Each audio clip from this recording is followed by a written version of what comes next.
ದೊಡ್ಡದಾಗ್ತದೆ ಅಂತೇಳಿ ಸರ್ಕಾರಕ್ಕೆ ಅನಿಸ್ಬಿಡ್ತದೆ.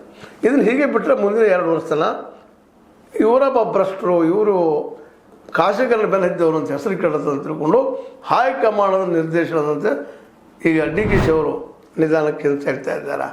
ಆವಿ ತನ್ನ ಮುಖವನ್ನು ಚಿಪ್ಪಲ್ಲಿ ಹಾಕೊಂಡಾಗ ಅಂದ್ರೆ ಇಲ್ಲಿ BJP ಆಗಿರ್ಬೋದು, ಕಾಂಗ್ರೆಸ್ ಆಗಿರ್ಬೋದು, ಎರಡೂ ಖಾಸಗೀಕರಣ ಮಾಡಲಿಕ್ಕೆ ಮುಂದೆ ಹೊರಟದ್ದು. ಇವತ್ತಿನ ಯಾವುದೇ ರಾಷ್ಟ್ರೀಯ ಪಕ್ಷಗಳು, ರಾಜ್ಯದ ಪಕ್ಷದಲ್ಲಿ, ಪ್ರಾದೇಶಿಕ ಪಕ್ಷದಲ್ಲಿ ಎಲ್ಲರೂ ಕಾರ್ಪೊರೇಟ್ಗಳಿಗೆ ರೆಡ್ ಕಾರ್ಪೆಟ್ ಹಾಸೋಣ. ಕಾರ್ಪೊರೇಟರ್ಗಳಿಗೆ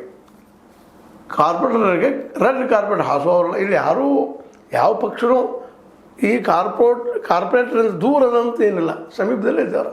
ನಮ್ಮಲ್ಲಿ ದುಡ್ಡು ಹೂಡಲಿ ಮಾಡಲಿ ಅಂತೇಳಿ ಅಂದ್ರೆ ಇವರು ಟ್ಯಾಕ್ಸ್ ಮಾಡೋಕ್ಕೆ ಕೂತವ್ರು ಅಷ್ಟೇ, ಉಳಿದು ವರ್ಕ್ ಅವ್ರಿಗೆ ಕೊಟ್ಟು ಆರಾಮ್ ಕೂತ್ಬಿಡೋರು. ಈ ಲೆಕ್ಕದಲ್ಲಿದ್ದಾರೆ ನಮ್ಮೆಲ್ಲ ಸರ್ಕಾರಗಳು. ಯಾವುದೇ ಸರ್ಕಾರ ಇರಲಿ, BJP ಇರಲಿ, ಮತ್ತೊಂದಿರಲಿ, ಕಾಂಗ್ರೆಸ್ ಇರಲಿ, ಯಾವುದೂ ಇರಲಿ. ಆದರೆ ಇವತ್ತು ನಿಧಾನಕ್ಕೆ ಇಲ್ಲಿ ರೈತರ, ಇಲ್ಲಿ ನೇಕಾರರು, ಇಲ್ಲಿ ದುಡಿಯುವವರೆಗೆ ಹೆಸರುಗೊಳ್ತಾ ಇದ್ದಾರೆ. ಯಾಕಂದ್ರೆ ಅವ್ರಿಗೆ ಉದ್ಯೋಗ ಇಲ್ಲಿ ಇವತ್ತು ಇದು ಖಾಸಗೀಕರಣ ಆಯ್ತಪ್ಪ ಅಂದ್ರೆ ವಿದ್ಯುತ್ ಅವರು ಅಟ್ಲೀಸ್ಟ್ ಗೌರ್ಮೆಂಟಿಂದ ಕೇಳ್ಕೊಂಡು ಒಂದಿಷ್ಟು ನಮಗೆ ಸಬ್ಸಿಡಿ ಬಿಡ್ರಿ, ಮತ್ತೇನೋ ಬಿಡ್ರಿ ಅಥವಾ ಮಾಫ್ ಮಾಡಲಿ ಕೇಳ್ಬೋದು. ಖಾಸಗಿಯವ್ರನ್ನ ಏನು ಕೇಳೋದೇನೂ ಇಲ್ಲ, ಅನುಭವಿಸೋದಷ್ಟು.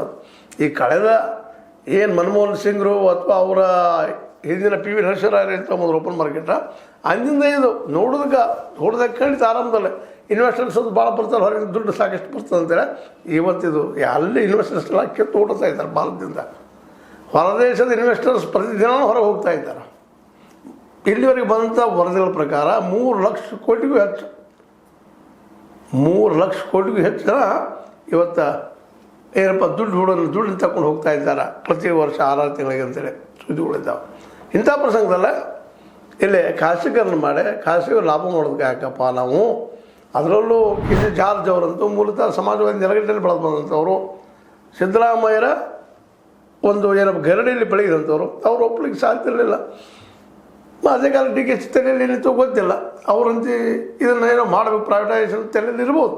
ಬಟ್ ಜನರ ವಿರೋಧ ಬಂದಾಗ, ಅಲ್ಲಿ ಕೆಲಸಗಾರರ ವಿರೋಧ ಬಂದಾಗ KEBಯಿಂದ ಮತ್ತು ನೇಕಾರರು ಮತ್ತು ರೈತರು ಬೀದಿಗಿಳಿದಾಗ ಸಹಜವಾಗಿ ಈ 2 ವಿಷಯಗಳಲ್ಲಿ ಒಂದು ಬಿಡದಿ, ಅಲ್ಲಿ ರೈತರು ಒಪ್ಪಿದ್ರೆ ಟೌನ್ಶಿಪ್, ಇಲ್ಲಾಂದ್ರೆ ಇಲ್ಲ. ರೈತರು ಮನವೊಲಿಸೋಂಥ ಪ್ರಯತ್ನ ಮಾಡ್ತಾರೆ, ಆಗಲಿಲ್ಲಪ್ಪ ಅಂದ್ರೆ ಟೌನ್ಶಿಪ್ ಇಲ್ಲ, ಕ್ಯಾನ್ಸಲ್, ಬೇರೆ ಎಲ್ಲಾದ್ರೂ ಬರಡು ಜಾಗ ಇಟ್ಕೊಂಡು ಮಾಡಲಾಯಿತು ಅಂತ ನಿಲುವಿಗೆ ಇವತ್ತು ಕಾಂಗ್ರೆಸ್ ಬಂದು ಹತ್ಲಿಕ್ಕೆ